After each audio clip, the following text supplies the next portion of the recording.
Let's talk about the moments when you feel off, lost, maybe even disconnected with yourself. You're not alone. It happens to me all the time, especially when I'm evolving. Today, I want to share with you what I actually do when I feel disconnected. Not just survive it, but alchemize it in a way to reclaim my power, to gain more clarity, and energize myself to step into my next chapter. The first thing I do is simple, but not always easy. And actually, for me personally, it's never been easy. And this is to just stop.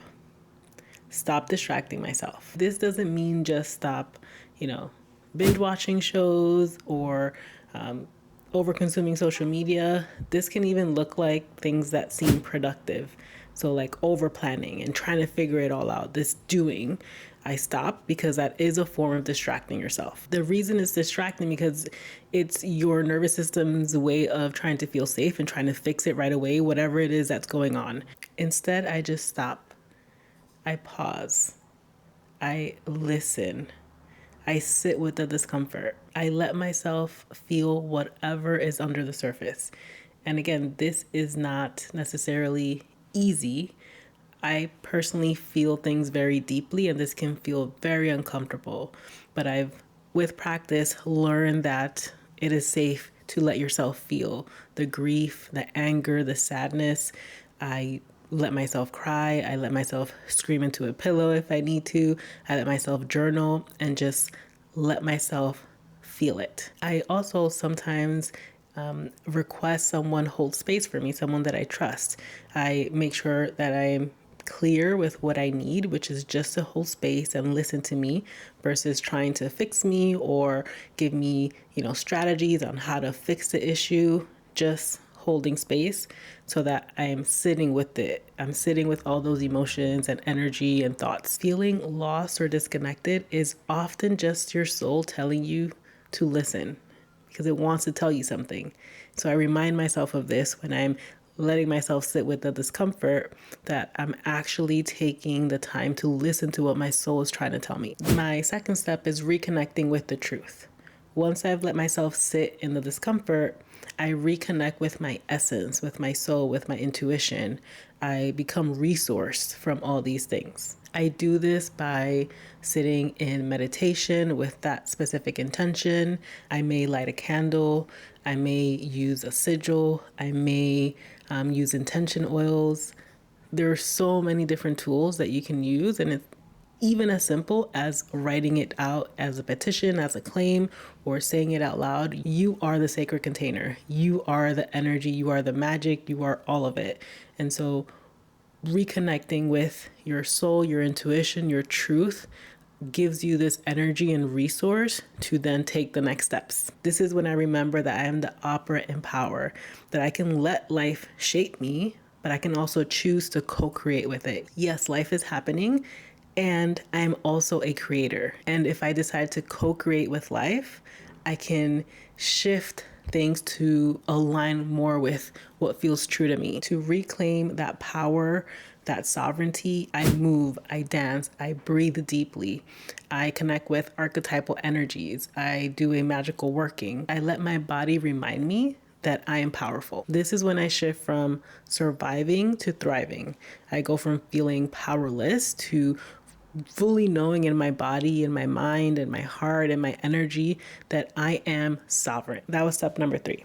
Step number 4 is I create my vision and my anti-vision. The energy that I just resource myself with, I use it to create my vision of what I truly want, not what I'm being told to want, not what fear wants me to want and work on, but what I truly want. If there was no limitations, there was no, outside sources trying to, control me, make me work, make me spend money.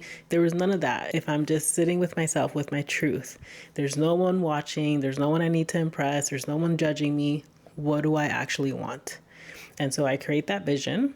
And very importantly, I also create the anti-vision. So I see the vision, I have it there, and then I create the anti-vision, which is actually if I continue doing what I'm doing, where will I end up? What will that life look like? What is like the worst possible scenario? And that offers such beautiful perspective. And so I'm true about it, right? I'm not gonna exaggerate the anti-vision. Of course, things can always get worse, but in reality, like what feels true? If I continue doing this thing, what is gonna happen? So, very quick example: if I continue to not stick with my budget financially, if I continue to do that, I can potentially acquire more debt. I can potentially have to live paycheck to paycheck, which will limit the amount of freedom that I feel. And I will feel like I need to keep a specific job just to pay the rent and the bills and the credit cards and the loans and whatever else, is a part of that life. And what will that do to me on an emotional level, on a mental health level? That will probably increase my stress, my anxiety.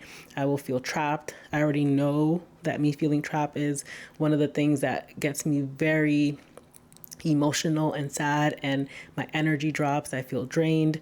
I will probably not be able to, pick companies that I purchase from that are more conscious about the earth because they're a little bit more expensive, and I'm living paycheck to paycheck, and therefore I have to pick something cheaper that reinforces this, fast fashion. And so you see how things can just you can see how it leads to the anti-vision if you continue doing what you're doing. And yeah, some of the things, if you continue doing what you're doing, it's going to lead to a part of your vision. So just be real about it. Doing this gives me so much clarity, because as much as it is uncomfortable to take that next scary step, put yourself out there, ask for what you want, vocalize your value, it's also uncomfortable to live in that anti-vision. And so this is where I get to choose, which discomfort am I choosing, right? They're both uncomfortable. And which one do I want? If I'm going to feel uncomfortable, I might as well feel uncomfortable going towards my vision than going towards my anti-vision. Step 5 is strategizing aligned action. I love this idea of aligned action because it's not about just doing busy work. It's about taking strategic action that actually matters, not just, filling up your calendar with things and tasks that really don't do much. And here is where I sprinkle in a scary aligned action per week. So I do aligned action. My nervous system starts to, feel safe within that. And then every week I do a scary aligned action, which is something that feels edgy, that feels a little scary. So my nervous system learns that it is safe to take risk. It is safe to do something big. It is safe to, put yourself out there. And when taking these actions, I will kind of sit with myself and decide what is even a small aligned action. It doesn't have to be big. What is one small aligned action I can do today? I do one scary aligned action, which sometimes isn't even big. It's just scary for my nervous system. But all the other aligned actions, it could be something very small. So then I will write out what is one small aligned action I can take today.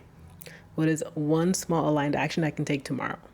And it could be as simple as, if you're on a health journey, drinking more water.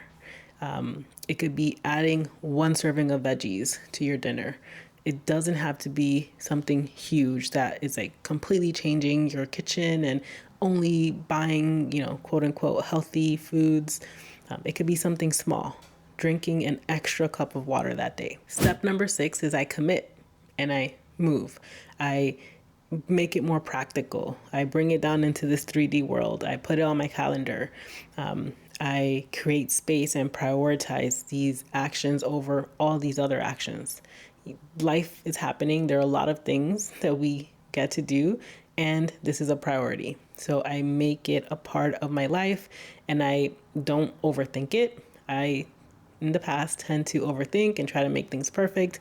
It's not about perfection. It's about consistency, just doing the thing. Being consistent, showing up, even if it looks messy, is way better than trying to be perfect and not doing anything at all. So if you're in that space of feeling disconnected, lost, put a hand over your heart, take a nice deep breath in, and just know that you're safe. You're not failing. You're not behind. You're being invited to listen to what your soul is trying to communicate with you, to what your intuition is guiding you towards. This is part of your becoming. This is part of your path unfolding. And so, yes, it can be uncomfortable, and you can take these steps to show up for yourself, resource yourself, and then continue to show up because you matter. You get to take up space, and those desires are within you, that vision, you get to experience it. If this resonated with you, I would love for you to like this video and let me know in the comments which step is the one that maybe feels the most uncomfortable, or which step is the one that has like really revealed something amazing for you. I love you, and I'll see you next time. Bye.